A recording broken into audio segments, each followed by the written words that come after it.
यहाँ पे उपस्थित सभी मातृशक्तियों को सेवा जोहार करता हूँ। हे सुरवे सुरवे कलिदाई रायतार जंगो मानगो या वाघाई बमलाईदाई दमदागड शक्तिदाई लांजीगड नचकाईदाई बैरागड मोतीनदाई चांदागड चंद्रकोलीदाई मंडलागडता मंडलाईदाईतून सेवा मी दंडस्थल कोटची सेवा करतो नरुम निम बळता वासरी नरुम चुक्ती नरुम बैगालदाईतून सेवा मी दंडस्थल कोटची सेवा करतो फळा सेवा निकुनवी उपस्थित सभी पितृशक्तियों को सेवा जोहार करता हूँ। हे सुरवे आदि कोया गुरु हेरा सुक्का लिंगो रुपोलन पहादीपारी कुपार लिंगो राय लिंगो पुरा लिंगो महारू लिंगो भीमा लिंगो आसुर लिंगो कानूर लिंगो गौगण लिंगो रावण लिंगो मीड लिंगो माझी लिंगो पद्दारू पाठ पेन का सेवा मित्रंडस्तल्ला कोची सेवा गायत्रो फळा सेवा निकुनवी इस विचार मंच पे उपस्थित सभी मान्यवरों को भी मेरा सुरवे सेवा जोहार। सबसे पहले तो आज मुझे ये सौभाग्य प्राप्त हुआ कि मैं इस भीमाल पेंठाना में अपने वक्तव्यों को रखने की हिमाकत कर पा रहा हूं, क्योंकि वो जो गोंडवाना का ज्ञान है, वो जो गोंडवाना का सूरज है, उस गोंडवाना के सूरज के सामने मैं छोटा सा दिया जलाने की कोशिश आप लोगों के सामने करने की जरूरत कर रहा हूं। उस भीमाल पेन के चरणों में पहले अपना सेवा जोहार अर्पित करता हूं और आप लोगों को उन सब बातों से अवगत कराने की कोशिश करूंगा जो बातें शायद कुछ लोगों को पता है, कुछ लोगों को नहीं पता है और कुछ लोगों को थोड़ी पता है। ठीक है, तो सबसे पहले जो भीमाल पेंठाना का जो ट्रस्ट है, उन सब लोगों का धन्यवाद कि आप लोगों ने जो कोशिश की है, इस कोशिश के माध्यम से कहीं ना कहीं शुरुआत हुई है। शुरुआत होना बहुत जरूरी है दादा, क्योंकि कई बार क्या होता है, हम लोग सोचते रह जाते हैं ये करेंगे वो करेंगे, पर वो करेंगे ही रह जाता है, शुरुआत कहीं नहीं होती है। दिमाग में सिर्फ वो प्लान जैसे के वैसे रह जाता है। तो बहुत अच्छा काम भीमाल पेंठाना ट्रस्ट के लोगों ने किया है और गुम्मासी जी जो सरपंच है इस ग्राम पंचायत के, उनके शब्दों को सुनकर भी मुझे काफी आनंद हुआ, खुशी हुई कि कहीं ना कहीं जो सामाजिक बांधिलकी जिसको बोलते हैं वो आपके अंदर है। आप कई बार, क्योंकि हम लोग इस क्षेत्र में जब काम करते हैं, कई बार हम लोगों को जाति धर्म विशेषों के अंदर अटके हुए लोग मिलते हैं। कई बार लोग ये सोचते हैं कि मैं उस धर्म का नहीं हूँ, मैं उस समाज का नहीं हूँ, तो मैं क्यों करूँ। लेकिन कहीं ना कहीं आप जैसे लोग हैं और उस वजह से हमारे देश का संविधान जिस बुनियाद पे टिका हुआ है, धर्मनिरपेक्षता, ऐसी बुनियादों को आपके जैसे लोग मजबूत करते हैं। तो आज ये जो रूपोलन पांदीपारी कुपार लिंगों का हम लोग जन्मोत्सव मना रहे हैं, यह जन्मोत्सव क्यों मनाना चाहिए, क्यों मना रहे हैं हम लोग और इसका औचित्य क्या है, पहले ये समझते हैं। तो भाइयों, आप लोगों को एक बात समझनी जरूरी है कि हमारा देश किसी ऐसी दिशा में जा रहा है जिस दिशा में धार्मिक और सांस्कृतिक ध्रुवीकरण होते जा रहे हैं। सांस्कृतिक और धार्मिक ध्रुवीकरण का मतलब है किसी एक धर्म विशेष को लेकर लोग इस देश में अलग अलग तरीके से बात कर रहे हैं, अलग अलग तरीके से अपने विचारों को लोगों के अंदर ठूस रहे हैं।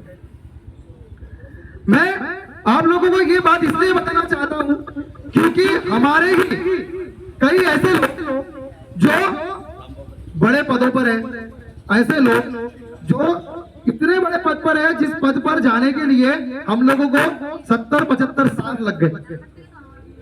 वो इस पद की मैं बात कर रहा हूं, आप लोग समझ रहे हो, इस देश का सर्वोच्च पद, राष्ट्रपति पद।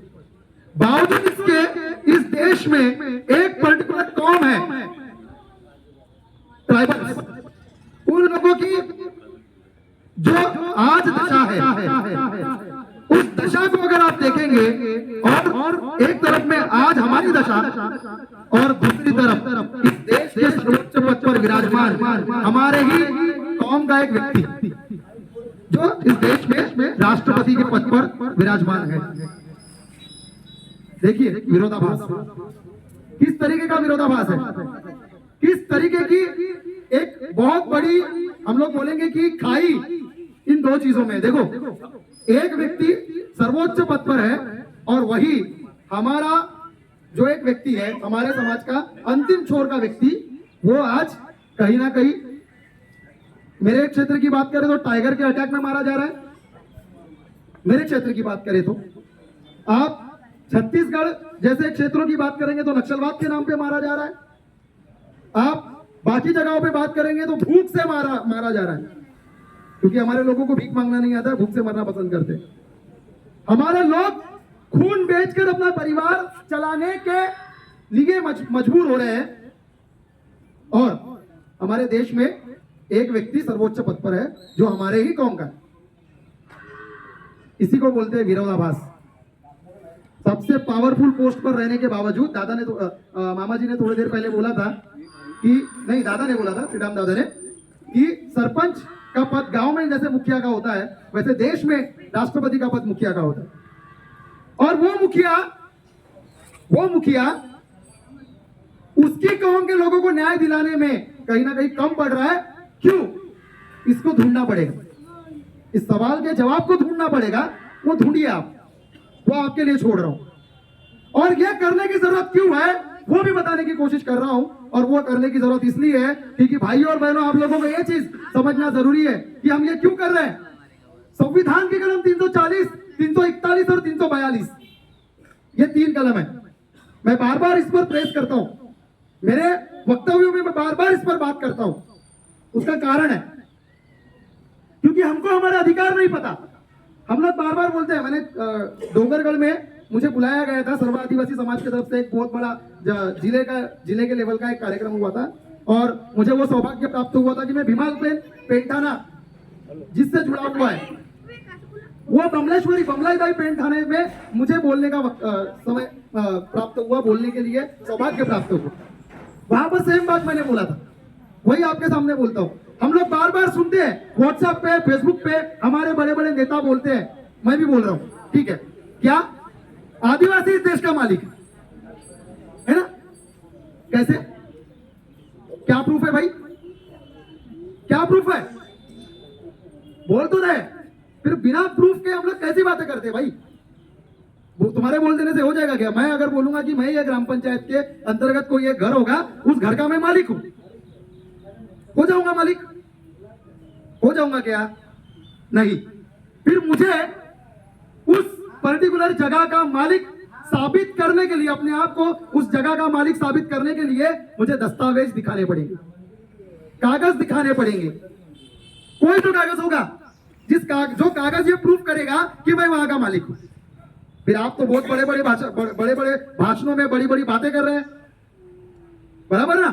आप फेसबुक व्हाट्सएप पे आपके वीडियोस दिखते हैं, कई सारे नेताओं के, मैं किसी एक की बात नहीं कर रहा हूं, कई सारे नेताओं के, कई सारे लोगों के पोस्ट दिखते हैं, कई सारे लोगों से ये बात सुनते हैं कि ये आदिवासी इस देश का मालिक है। हाँ, सेम बात मैंने वहां बोला था जहां पर कुछ लोगों ने यही सेम बात बोली थी।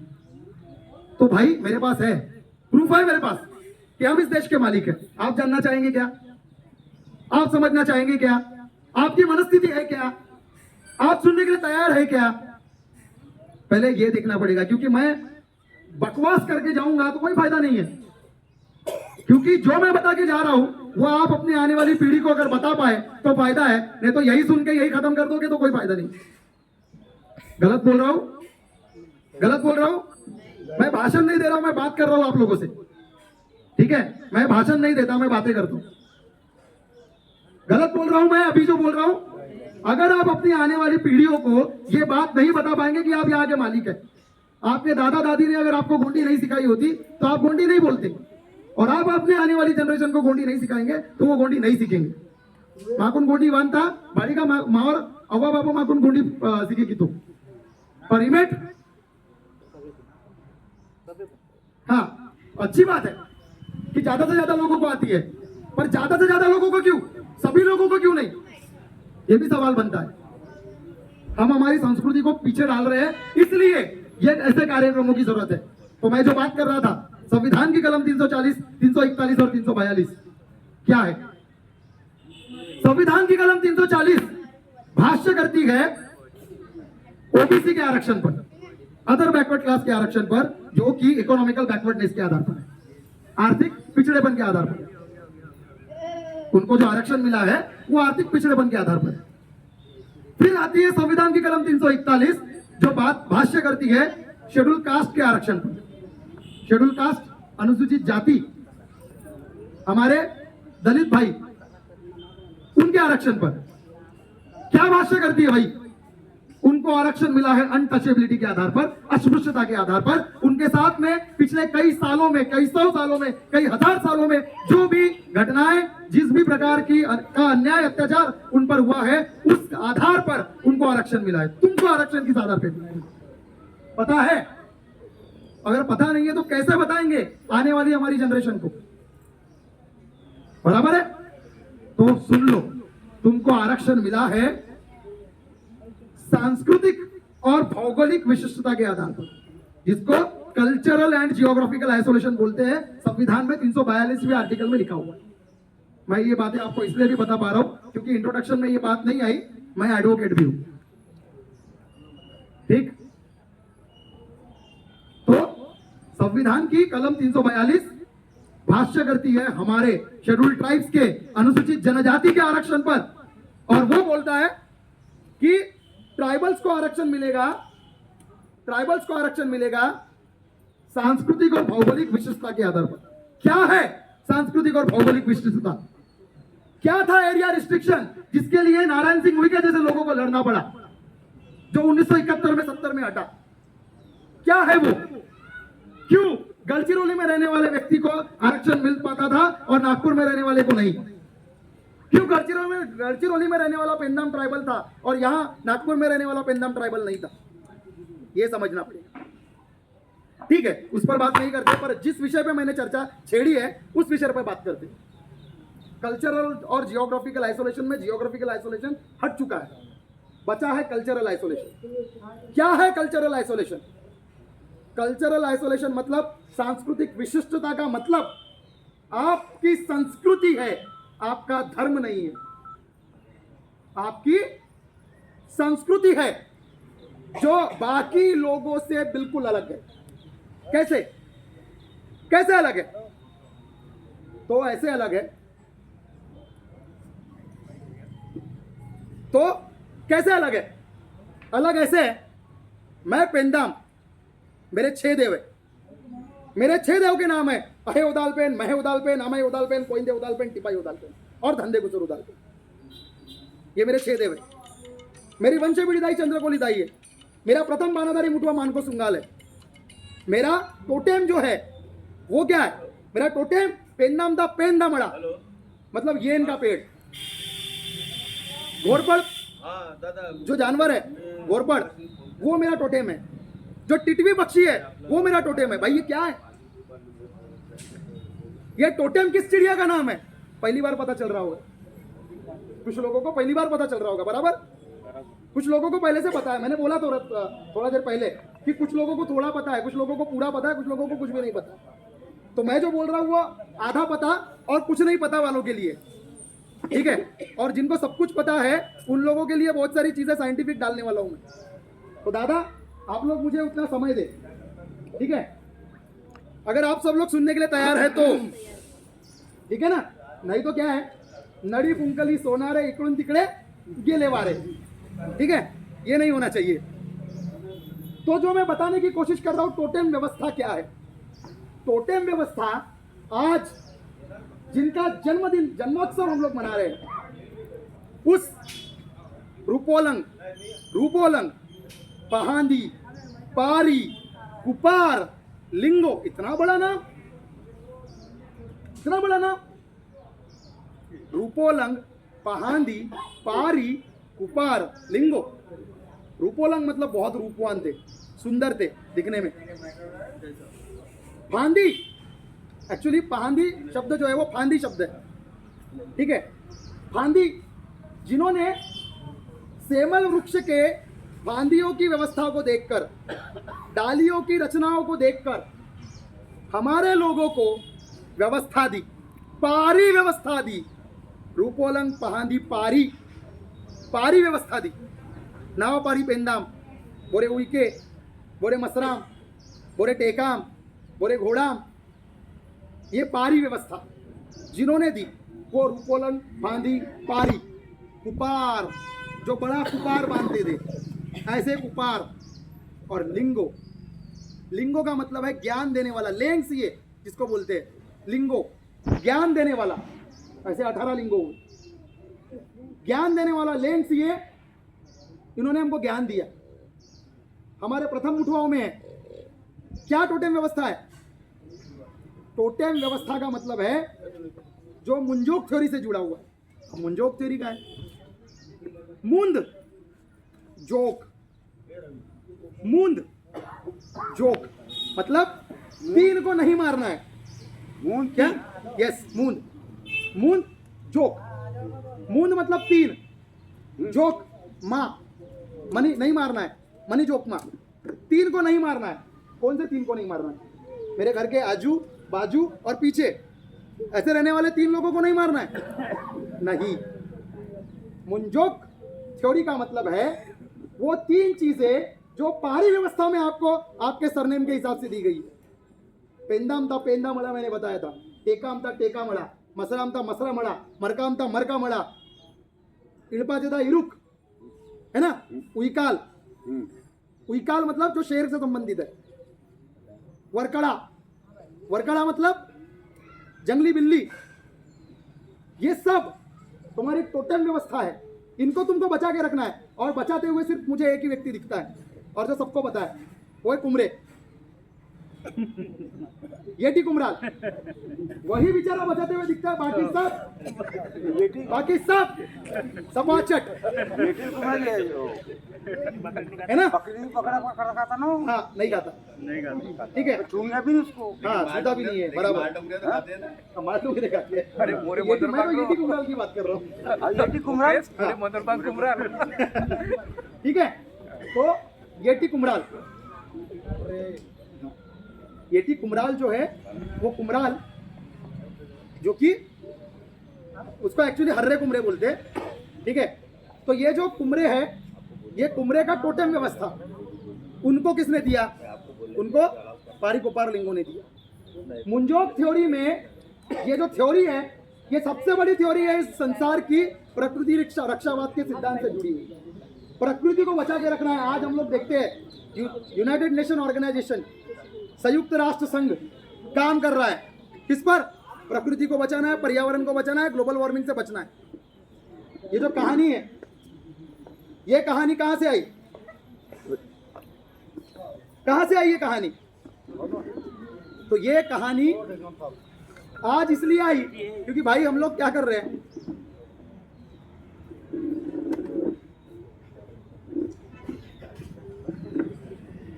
पर्यावरण को बचाने के लिए आज हम लोग लड़ रहे हैं प्रकृति को बचाने के लिए। क्यों जरूरत पड़ी है? क्योंकि आज तक जिन लोगों ने इन जंगलों को बचा के रखा था, इस प्रकृति को बचा के रखा था, उन लोगों के अधिकारों का हनन यहाँ की सरकारें कर रही है। सिर्फ यहाँ की सरकार नहीं, पूरे सारे दुनिया भर की सरकारें। लेकिन एक समय के बाद उन सरकारों को जब समझ में आया कि भाई कुछ तो गड़बड़ है। क्या गड़बड़ है? ग्लोबल वार्मिंग बढ़ रही है। अचानक क्यों बढ़ रही है? इंडस्ट्रियलाइजेशन तो पहले ही हुआ था, औद्योगिक क्रांति तो पहले ही हुई थी, लेकिन वातावरण का जो, पर्यावरण का जो अचानक से डिस्ट्रक्शन शुरू हुआ, अचानक से रास शुरू हुआ, नाश शुरू हुआ, अचानक से हुआ क्या? तो नहीं, क्योंकि आज तक जिन लोगों को उन जंगलों में रखा गया, जो लोग जंगलों में रहते थे, आदिवासी, उन लोगों के अधिकारों का हनन करते हुए उनको उन जगहों से हटाने की बात करने लगे, उनको उस जगहों से दूसरी जगह पर भगाने की बात करने लगे। और उस वजह से वो जगह जिसको हम लोग हमारी मातृभूमि करके पूछते थे, वहां के पेड़ पौधों को हम लोग हमारे पेड़ कड़ा करके पूछते थे, वो पेड़ कड़ाओं को इन्होंने नेस्तनाबूद कर दिया, काट के फेंक दिया। क्या हुआ? क्या हुआ? हमारा कुछ नहीं बिगड़ा। हम तो भैया यहाँ भी मेहनत कर रहे थे, हम दूसरी जगह भी जाके मेहनत करेंगे। पर हुआ ये कि आज तुम लोगों को पॉलिसीज बनानी पड़ रही है और विश्व मूल निवासी दिवस तुम लोगों को घोषित करना पड़ रहा है 9 अगस्त। तुम लोगों को 1995 से लेकर 2005 तक और 2005 से लेकर 2015 तक तुम लोगों को इंटरनेशनल इंडिजिनस डिकेड घोषित करना पड़ रहा है। क्यों? क्योंकि आज तुमको हमारी जरूरत पड़ चुकी है।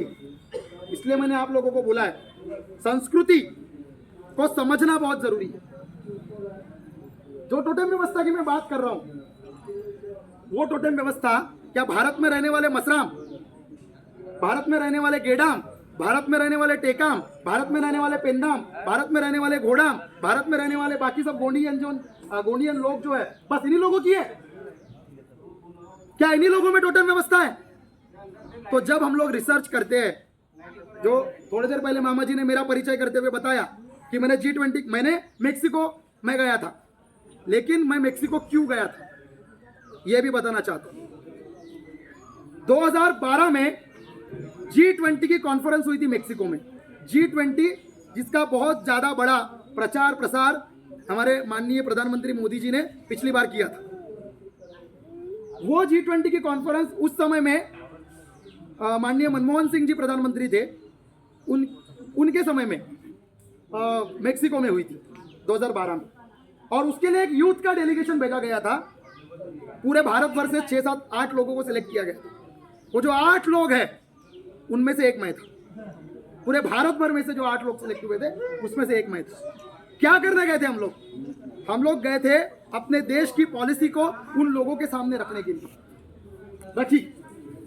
लेकिन वहां जाने का मुझे फायदा ये हुआ कि मुझे वहां के ट्राइबल्स के बारे में समझने और सुनने को मिला। और यहां आने के बाद में जब हम लोगों ने और थोड़ी रिसर्च करना शुरू की, मेरी जो संगठन है, हम लोग सारे लोग अच्छे खासे पढ़े लिखे लोग हैं और हम लोग हमारे कल्चर पे रिसर्च करते हैं। कल्चर पे रिसर्च करते हुए हमने ये पाया कि अगर हम लोग अमेरिका की बात करें तो अमेरिका में भी ट्राइबल्स है। अगर हम लोग ऑस्ट्रेलिया की बात करें तो ऑस्ट्रेलिया में भी ट्राइबल्स है। ऑस्ट्रेलिया के ट्राइबल्स को एबोरिजिन बोलते हैं। अंटार्कटिका में ट्राइबल्स है, उनको एस्किमो बोलते हैं। अमेरिका में ट्राइबल्स है, उनको रेड इंडियन बोलते हैं। अब मैं आपसे एक सवाल पूछता हूं, रेड का मतलब क्या होता है? क्या होता है? लाल। लाल। इंडियन का मतलब? हिंदी का मतलब अपना भारतीय भारतीय है ना। हिंदुस्तान, हाँ। रेड इंडियन का मतलब क्या हुआ? लाल भारत। क्या हुआ? लाल भारत। लाल भारतीय है ना। तो वो अमेरिका के लोग लाल भारतीय है क्या? नहीं। नहीं है। मैं ये बताने की कोशिश कर रहा हूं भाइयों कि इंडियन का मतलब इंडिजिनस होता है और वो इंडिया शब्द जो है वो हमारे वजह से इस देश को मिला है। ये जो हम लोग कहानियां पढ़ते हैं ना, कुछ हरामखोर टाइप के इतिहासकारों की, क्या इतिहास में लिखते हैं अलग अलग तरीके से।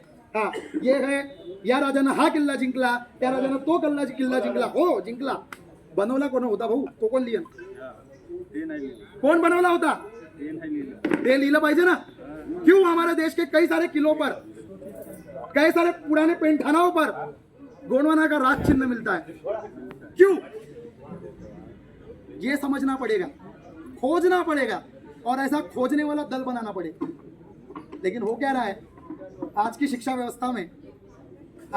व्यवस्था में हमारे बच्चे को 1 2 3 की स्पेलिंग नहीं लिखना आती। ये शोकांतिका है और इस वजह से भी ना पढ़ाई लिखाई में बराबर, और इस वजह से हम लोग पिछड़ रहे हैं। हाँ, हम लोग पिछड़ रहे हर एक क्षेत्र में, सही बात। ना शैक्षणिक व्यवस्था में, सिर्फ शैक्षणिक क्षेत्र में भी पिछड़ रहे हैं, सांस्कृतिक क्षेत्र में भी पिछड़ रहे हैं, इतिहास के क्षेत्र में भी पिछड़ रहे हैं, भूगोल के क्षेत्र में भी पिछड़ रहे हैं, आर्कियोलॉजी में भी पिछड़ रहे हैं। और इसलिए जो थोड़ी देर पहले मैं आपको प्रूफ की बात बता रहा था कि हम इस देश के मालिक हैं, कैसे साबित करेंगे? इसका जो प्रूफ है, वो प्रूफ ढूंढने के लिए जो लोग हमको चाहिए वो लोग तैयार नहीं है। और उसका प्रूफ है हड़प्पा, मोहनजोदाड़ो, कालीबंगन, ये सारी जगहें जहां पर हमारी संस्कृति थी, आज भी वहां की सील पर एक व्यक्ति का फोटो मिलता है। फोटो नहीं, वो पिक्टोग्राफ है। ठीक है, बस खत्म करता हूँ अभी। मैं बहुत ज्यादा लंबा बोल चुका। अच्छा भी लगा। तो मैं जो बताने की कोशिश कर रहा हूँ वो ये है कि भाई इस देश के मालिक है, इस देश के मालिक है, इस देश के मालिक है, ये चिल्ला कर बताने से इस देश के मालिक साबित नहीं होगा, साबित करना पड़ेगा। और साबित कैसे होगा? तो तुमको आर्कियोलॉजी पढ़नी पड़ेगी, तब जाके हड़प्पा मोहनजोदड़ो सिंधु सभ्यता जो है इसके बारे में रिसर्च कर पाओगे। हम लोग कर रहे हैं। हाँ, जो मैं बता रहा था आपको, कि एक सील है जिसके ऊपर में एक पिक्टोग्राफ मिला है, एक चित्र मिला है, जिस चित्र पे एक सिग्मोहरधारी व्यक्ति वहां पर मेडिटेशन की मुद्रा में है। मैडम वो कौन है? मेडिटेशन की मुद्रा में। तो देवी देवता तो सिंह वाला चीज पहनते नहीं थे, फिर कौन है वो सिंह वाला व्यक्ति? यहाँ हम लोग पारी कुपार लिंगों की फोटो देख रहे हैं, वहां पे उन्होंने सिग्मोहर पहना हुआ है, बराबर।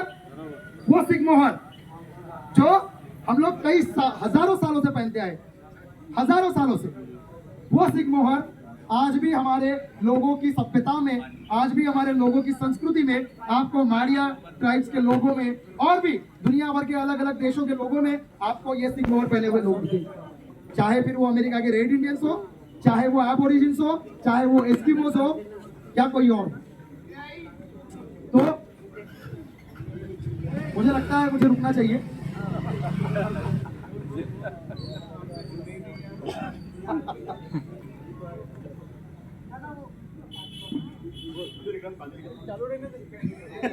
दोस्तों आपको ये समझना है कि हमारी सभ्यता क्या थी, हमारी सभ्यता का आज कनेक्शन क्या है, उसके अगर हम लोग प्रूफ देखें, मैं आपको यहाँ इस मंच के माध्यम से इस पूरे भारत भर के किसी भी बड़े साइंटिस्ट को चैलेंज कर दे, आप लोग मेरा नाम लेकर एडवोकेट मुकेश पेन्नाम ने ये बात बोली थी, ये बोखरा ग्राम पंचायत के इस प्रीमाइसिस में क्या बात बोली थी?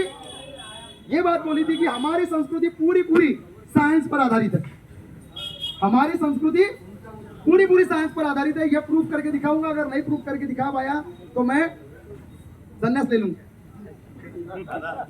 ठीक है? हाँ, तो जो बताने की कोशिश कर रहा हूँ वो आपको समझना पड़ेगा, क्योंकि आजकल हमारे पढ़े लिखे जो लोग हैं, वो पढ़े लिखे लोग भी ये समझते हैं कि भैया ये हमारी जो संस्कृति है वो आउटडेटेड है, ये पुरानी है, फालतू है, वगैरह वगैरह। ये जो लोग समझ रहे हैं, इन लोगों को हमारा अपडेटेड वाला ज्ञान देना पड़ेगा, इनको अपडेटेड वाला ज्ञान देना पड़ेगा, तब इनको समझ में आएगा कि तुम लोग कितने आउटडेटेड हो और हमारे पुरखे कितने अपडेटेड थे। हमारे पुरखे जिस मुंजोक थ्योरी की बात करते थे, उसको आज आप लोग कंजर्वेशन का नाम दे रहे हो।